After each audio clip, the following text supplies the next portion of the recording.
Halo guys, kembali lagi bersama saya Reza dari Supercar.id. Dalam video kali ini, tim Supercar akan melakukan perjalanan ke Bandung untuk melakukan perbaikan mobil Aventador LP 700 Dashboard tahun 2014 dengan keluhan indikator engine nyala di instrumen cluster. Seperti apa videonya? Tonton terus sampai habis. Jangan lupa like, comment, subscribe, juga follow Instagram kami di supercarid.official. Oke?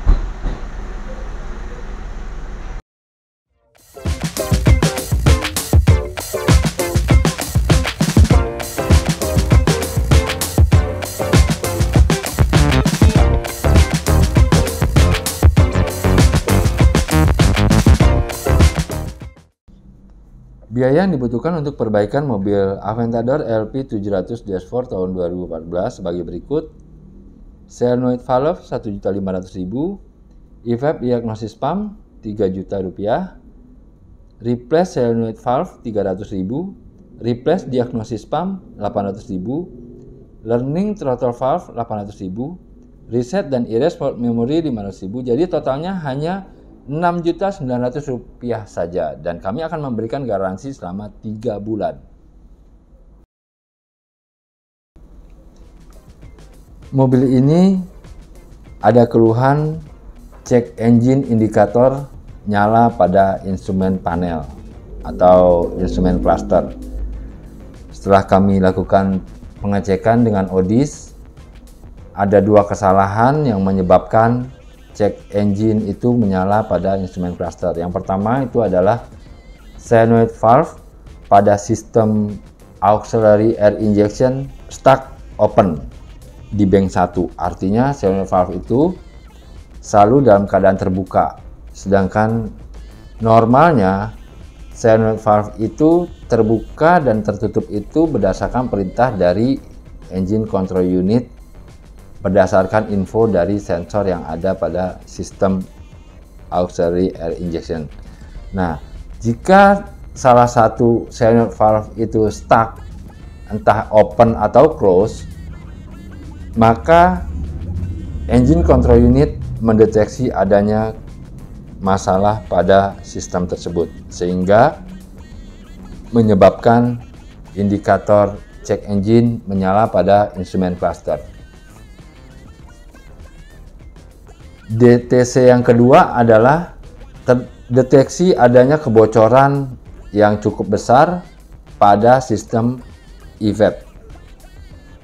Setelah kami lakukan diagnosa dan testing prosedur, ditemukan adanya kebocoran pada diagnosis pump pada sistem tersebut. Diagnosis pump ini berfungsi untuk mengontrol atau memeriksa apakah adanya kebocoran pada sistem EVAP. Di dalam diagnosis pump tersebut ada satu sensor di bagian bawahnya, itu sebagai pendeteksi kebocoran sistem. Jika dalam sistem itu ada kebocoran, maka tekanan yang ada di dalam sistem tersebut akan rendah, dan informasi itu dikirimkan melalui sensor yang ada di bawah diagnosis pump ke control unit engine, mengindikasikan bahwa ada kebocoran pada sistem EVAP tersebut, sehingga cek engine memunculkan atau memberitahu kepada pemilik pengemudi bahwa adanya kebocoran pada sistem EVAP dengan cara memunculkan indikator engine nyala. Artinya ada permasalahan pada engine mobil tersebut. Secara global, si pemilik atau si driver tahu bahwa di engine-nya itu ada permasalahan, tapi tidak secara detail control unit mendeteksi hal tersebut. Dibutuhkan alat diagnosa yang mumpuni dan alat pengetesan untuk mengetahui permasalahan yang ada di engine mobil tersebut. Ini adalah proses penggantian solenoid valve pada sistem auxiliary air injection. Lokasi valve tersebut ada di bawah intake manifold sebelah kanan. Itu solenoid valve bank 1.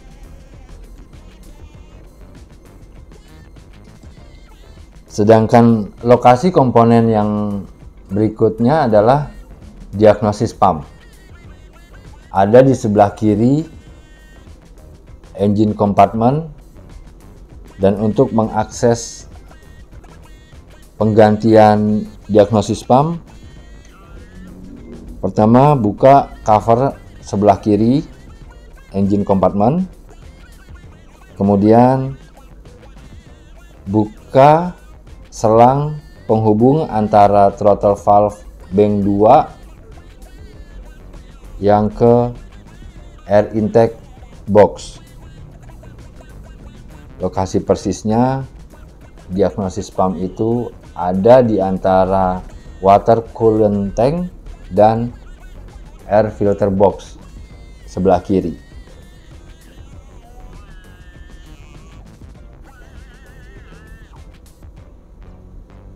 Diagnosis pump dipegang sama satu bracket dan terhubung ke beberapa selang pada sistem tersebut.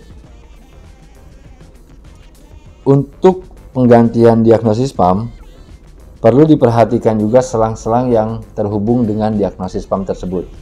Jika kita temukan adanya kerusakan pada selang atau robek atau apapun yang menyebabkan kebocoran pada sistem tersebut, segera lakukan penggantian selang yang rusak tadi.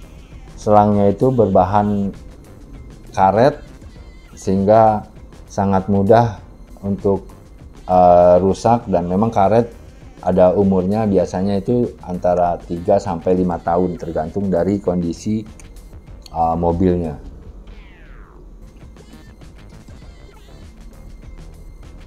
Setelah dilakukan penggantian part-part tersebut, proses selanjutnya adalah self-learning throttle valve.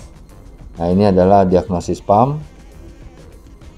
Secara visual kita bisa lihat adanya kebocoran pada diagnosis pump tersebut, berupa ada bercak putih yang indikasinya adalah uap bahan bakar keluar dari diagnosis pump tersebut. Di dalamnya itu ada membran dan motor sebagai pendeteksi kebocoran. Pada saat pemasangan, pastikan selang-selang yang terhubung itu terpasang dengan baik. Jika tidak terpasang dengan baik, maka diagnosis pump tetap akan mendeteksi adanya kebocoran pada sistem evap. Waktu yang dibutuhkan untuk penggantian diagnosis pump secara keseluruhan sekitar 30 sampai 45 menit, termasuk learning throttle valve. Setelah dilakukan penggantian, kita lakukan erase fault memory. Setelah erase fault memory, seperti biasa, selanjutnya adalah reset adaptation value untuk throttle valve-nya dan self-learning throttle valve. Sebelum dilakukan self-learning atau reset adaptation value, disarankan untuk dibersihkan dulu throttle valve-nya untuk mendapatkan hasil yang lebih maksimal. Karena kotoran yang ada di dalam throttle valve bisa menyebabkan motor dan tuas throttle valve-nya itu tidak berfungsi dengan baik, terhalang oleh kotoran yang ada di throttle valve. Maka sangat penting dilakukan pembersihan throttle valve dari kotoran, dari uap oli yang ada di intake itu secara berkala. Setiap penggantian oli atau maintenance atau ada perbaikan lain, disarankan untuk memeriksa juga throttle valve pada mobil tersebut untuk mendapatkan hasil yang maksimal.